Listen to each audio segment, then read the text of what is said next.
상을결사 인도 순례단의 순례 여정이 20일차를 맞아 반환점에 이르렀습니다.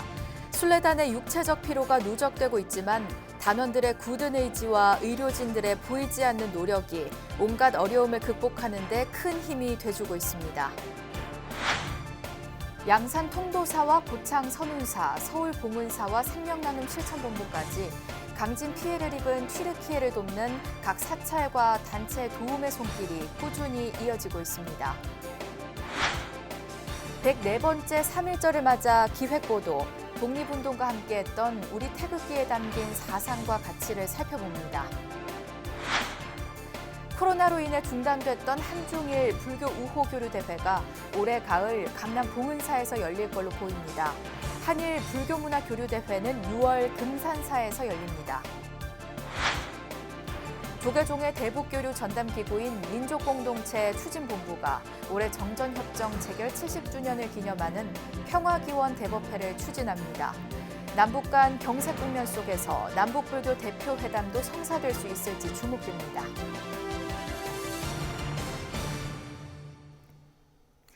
여러분 안녕하십니까? 3월 1일 수요일 BBS 뉴스입니다. 상을결사 인도 순례단의 순례 여정이 20일째를 지나면서 육체적 피로와 각종 질환을 호소하는 사례도 잇따르고 있는데요. 하지만 순례단원들의 굳은 신심과 의료진들의 보이지 않는 노력이 더해져 완주 의지는 더욱 뜨겁게 불타오르고 있습니다. 인도에서 의료봉사 활동을 하고 돌아온 김응중 동국대 의대 교수를 서희령 기자가 만났습니다. 부처님의 땅에서 한국불교 중흥과 생명평화의 원력으로 고행길에 나선 상월결사 인도 순례단.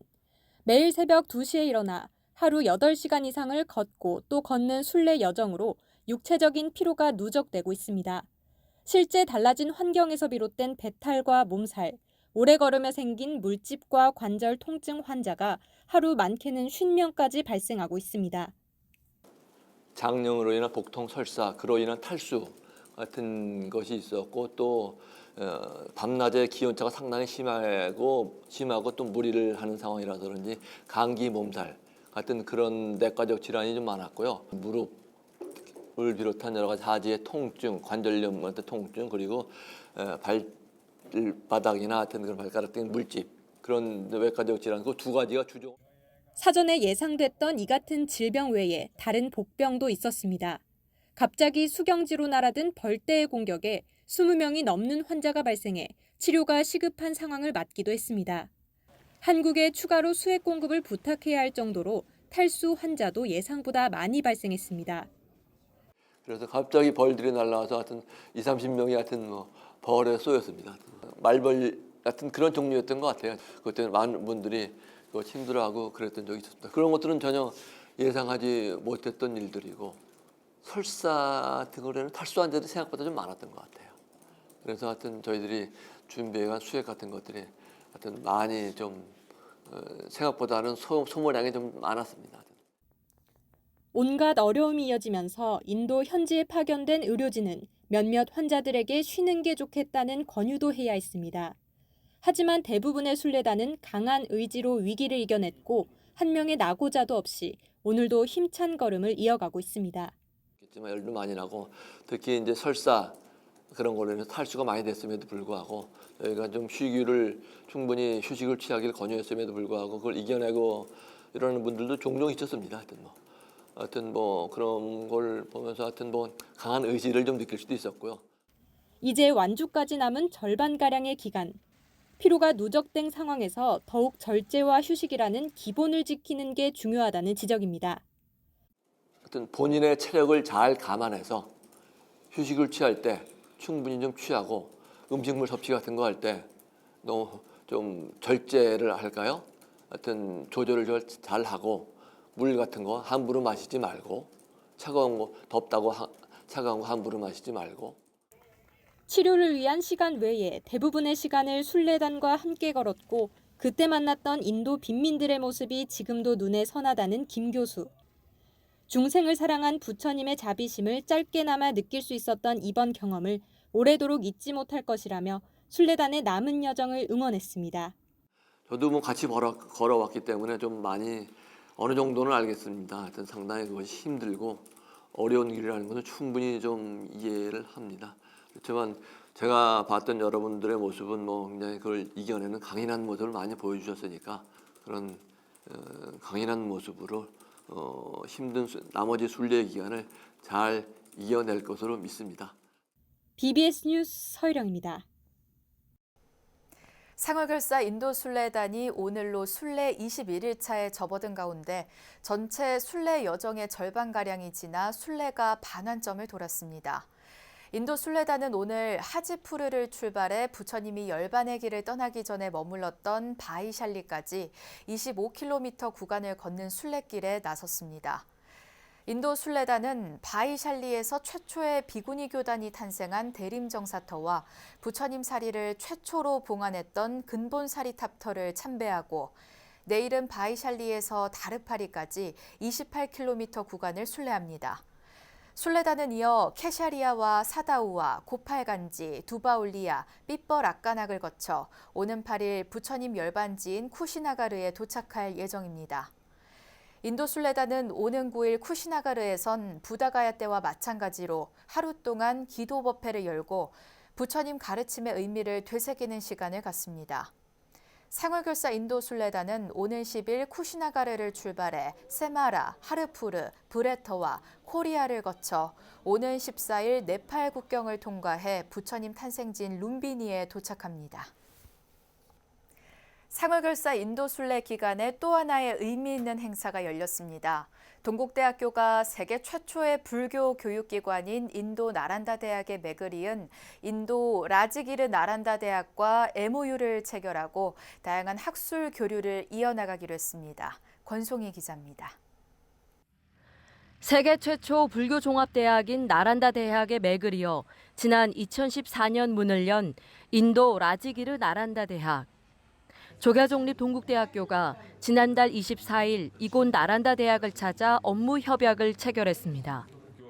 학교법인 동국대 건학위원장 동관 스님과 윤재웅 동국대 신임총장은 수나이나식 나란다 대학 총장과 MOU를 체결하고 교류 협력을 강화하기로 했습니다.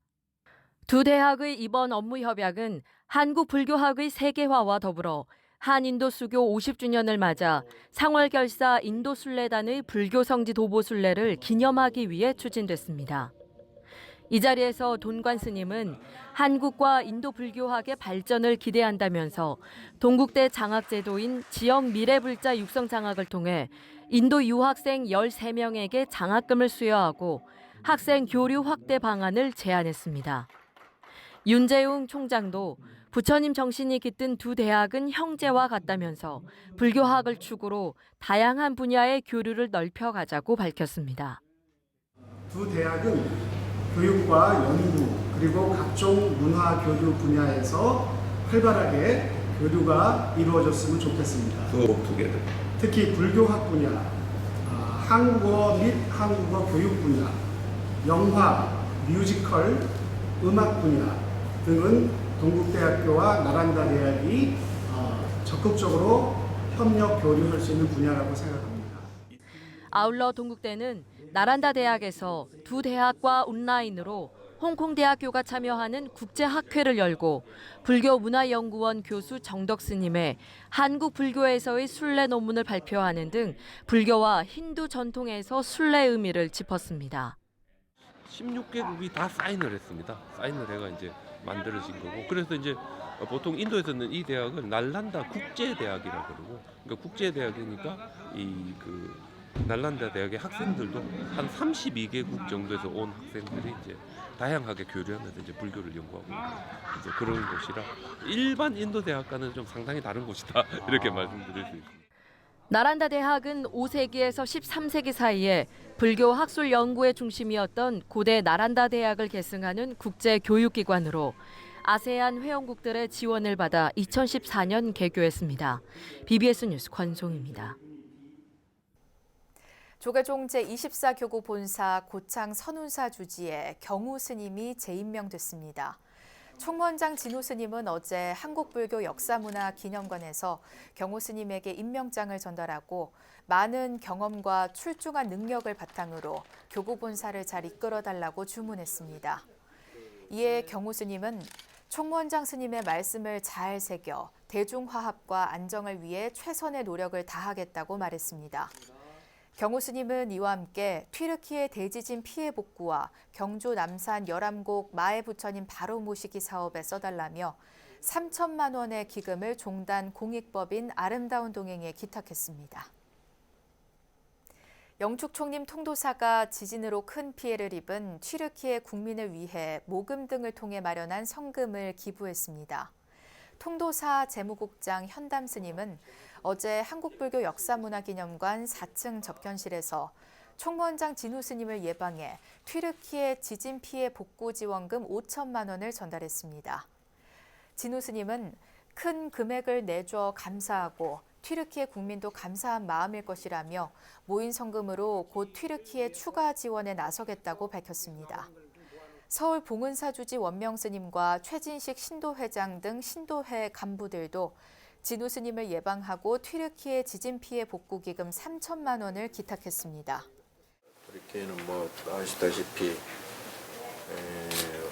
6.25 때 우리나라에 참전을 해서 많이 또 도와주고 희생을 많이 또 해주셔서 우리 이제 자비 정신으로 이렇게 도와주는 게 마땅하기도 하지만 국가적으로도 또 뭐 어떻게 보면 의리를 좀 표하는 것이 마땅하지 않는가.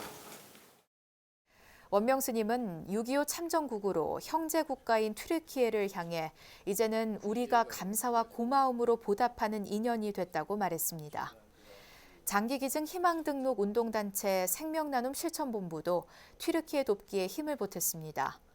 생명나눔 실천본부 이사장 일면 스님은 조계종 총무원장 진우 스님에게 튀르키예 지진 피해 지원금 1천만 원을 전달했습니다. 일면 스님이 회주로 있는 남양주 불암사는 경주 남산 열암곡 마에 부처님 바로 모시기 기금 1천만 원을 전달했습니다. 앞서 광주 문빈정사주지 석장 스님도 신도들과 함께 총무원을 찾아 진우 스님에게 튀르키예 지진 피해 지원금 1천만 원을 전달했습니다. 오늘은 우리 민족의 독립정신을 전 세계에 알린 3.1절 백내돌인데요. 선조들은 일본의 식민 통치에 맞서 전 세계 대한민국이 독립국가임을 선포할 때 늘 태극기와 함께했습니다. 탄화학 박사 문광 스님이 서울 진관사에서 한 강연을 토대로 태극기에 담긴 사상과 가치를 살펴봤습니다. 보도에 홍진호 기자입니다. 지난 2009년 진관사 칠성각 복원불사 과정에서 일장기 위에 덧칠을 해서 그린 태극기를 처음 보았을 때 당시 주지 개오 스님은 이 태극기가 독립운동에 쓰였음을 직감했습니다. 우리도 독립운동 집안인데 그 말이 제일 먼저 처음에 나오더라고요. 그래서 제가 내 이 혼 속에도 정말 독립운동의 피가 살아있구나.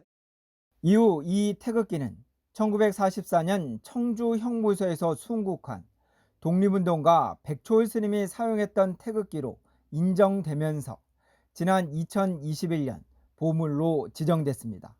백초일 스님은 1919년 일심교라는 비밀 항일단체를 결성했고 1939년 용산에서 중국으로 가는 화물열차에 대한독립 만세를 쓰는 등 항거를 이어갔습니다. 여러분 얼마나 용감하셨냐 하면 백초월 스님께서 그 차 옆면에다가 말이죠 대한독립 만세 쓰셨대요. 대한독립 만세 써서 그 차가 만주까지 용산에서 만주까지 가는 거예요. 문광 스님은 백초월 스님의 이 같은 대범한 항일운동은 일장기 위에 태극기를 그릴 만큼 확고한 독립정신에 기인한다고 밝혔습니다. 이는 태극기가 고종이 대한제국을 선포하기 전에 만든 민족의 상징이었으며 이런 이유로 남북 통일이 되면 태극기를 써야 한다고도 강조했습니다. 앞으로 남북 통일이 되면 어떤 국기를 써야 됩니까? 이 태극기를 써야 돼요. 그렇죠? 이 태극기가 고종 황제가 이 대한제국을 선포하기 전에 외국에 우리나라를 대표할 수 있는 형태의 국기가 필요해서 특히 문강 스님은 태극기에서 흰색 바탕 가운데 빨간색과 파란색이 어우러진 태극 문양은 무무대왕이 왜군을 물리치고자 건립한 경주 가문사지의 석재에서 발견될 정도로 유서 깊은 동양 정신 문명이라고 밝혔습니다. 음과 양이 어우러진 태극의 본래 면목은 태초의 상태인 원으로 그려진 무국이며 이는 불교에서의 색즉시공, 공즉시색의 도리와 같다고 강조했습니다. 동양에서 완벽한 숫자로 일컬어진 숫자 10이 이른바 무국수이고 무국의 경지는 공과 같기에 일심과 무심으로 나아간다는 겁니다. 그러니까 무국이라고 하는 그 수는 숫자의 극수인 10이고 그 10이라고 하는 무국수는 결국 공과 같은 거예요. 그래서 이제 공이면서도 색이고 색이면서도 공이고 공이면서도 1이고 1이면서도 공인 것이 무국이 태극인 것입니다. 그러면 우리가 한마음 일어나면 일심으로 나오는 것이고 한마음이 끊어진 세계로 들어가면 공의 세계로 들어가면 무심의 세계가 되는 거죠. 주역과 불교, 화엄을 회통하고 여기에 독립운동 정신이 더해진 진간사 태극기의 정신을 어떻게 계승할지는 3.1절에 우리들에게 던져진 화두일 것입니다. 서울 진간사에서 BBS 뉴스 홍진호입니다. 코로나로 인해 중단됐던 한중일 불교 우호 교류대회가 올해 가을 강남 봉은사에서 열릴 걸로 보입니다. 한국불교종단협의회는 어제 이사회를 열고 오는 4월 24일부터 26일까지 서울에서 한중일 불교 우호 교류대회 개최를 위한 3국 예비회의를 개최하기로 했습니다. 현재 우리 불교계는 오는 9월과 10월 중 강남 봉은사에서 세계 일화, 국제사회 상생을 위한 불교도의 역할을 주제로 대회를 연다는 방침입니다. 한중일 불교도들은 삼국을 오가며 우호교류 방안을 논의하고 세계 평화를 발언해왔는데 지난 2019년 22차 중국대회를 끝으로 행사를 갖지 못했습니다. 이에 앞서 종단협의회는 4월에 개최할 예정이었던 대통령 초청 국태민안 대법회를 지난 6일에 연 대한민국 불교도 신년대법회로 대체하기로 결의했습니다. 한일 양국 불교도들이 한자리에 모여 교류 협력을 다짐하는 제40차 한일 불교문화 교류대회가 오는 6월 김제 금산사에서 열립니다. 한일 불교문화 교류협의회는 어제 한국불교역사문화기념관 국제회의장에서 회장 진우 스님 주재로 정기총회를 열고 제40차 한일 불교문화 교류대회를 오는 6월 12일부터 14일까지 금산사에서 열기로 했습니다. 이와 함께 코로나19로 연기됐던 제15차 한일 불교여성 교류대회를 오는 11월 일본에서 개최하기로 하는 등 올해 주요 사업 계획을 확정했습니다. 협의회는 또 조계종 중앙종회 의장 주경 스님을 부회장으로 새로 임명하는 등 임원 변경 안건을 처리했습니다. 조계종의 대북교류 전담기구인 민족공동체 추진본부가 올해 정전협정 체결 70주년을 기념하는 평화기원 대법회를 추진합니다. 남북 간 경색 국면 속에서 조계종 총무원장 진우 스님과 조선불교도연맹 위원장 간의 남북불교 대표회담도 성사될 수 있을지 귀추가 주목됩니다. 정영석 기자가 전합니다. 한국전쟁 정전협정 70년을 맞는 올해 남북한 평화기원 대법회가 추진됩니다. 조계종단 주최로 오는 6월 임진각에서 봉행될 가능성이 높습니다. 한반도 전쟁 종식을 촉구하는 등 평화 메시지 발표와 함께 불교계의 사회적 역할과 위상을 재확인시켜줄 것으로 전망됩니다. 정전협정 체결 70년 평화사업은 이러한 노력의 정점이 될 것이며 여기서 발표되는 평화의 메시지는 불교계의 평화에 대한 강한 의지와 열망을 담게 될 것입니다. 남북 불교 대표자 간의 회담 성사 여부도 주목됩니다.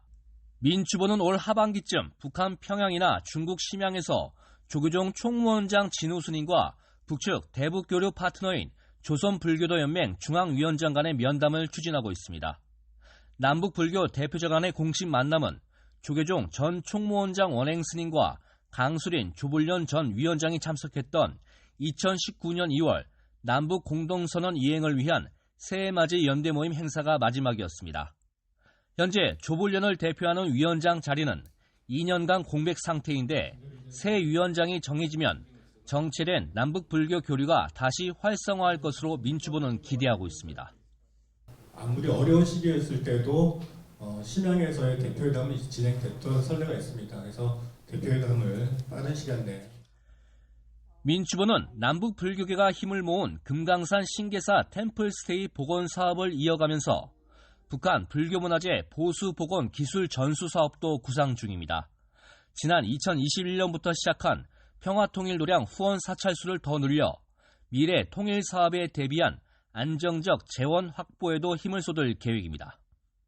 정당 차원에서 평화순례길 걷기 녹정전 70주년인 이것을 좀 부각시키기도 하고 그걸 기념해서 한번 해보려고 준비 중에 있습니다. 진우 스님 체제의 조계종 집행부가 들어선 지 5달째.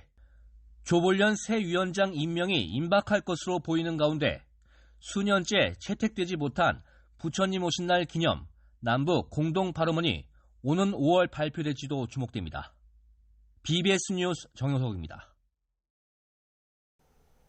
학교법인 동국대 이사장 성우 스님이 고불 이임식을 갖고 3년간의 임기를 마무리했습니다.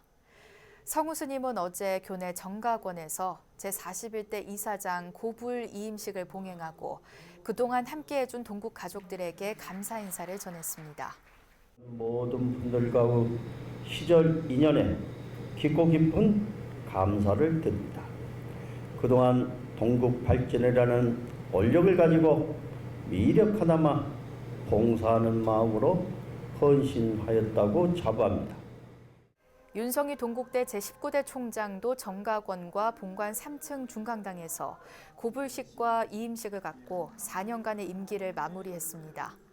모든 우리 구성원들과 함께 에너자이저 동국이라고 하는 그러한 슬로건을 가지고 정말 하루도 빠짐없이 열심히 최선을 다해서 성우 스님과 윤성희 총장 고불 이임식에는 동국대 정각원장 진명 스님과 박대신 동국대 총동창회장, 교직원과 재학생 등이 참석했습니다. 이상으로 3월 1일 수요일 BBS 뉴스를 마칩니다. 시청해주신 여러분 고맙습니다.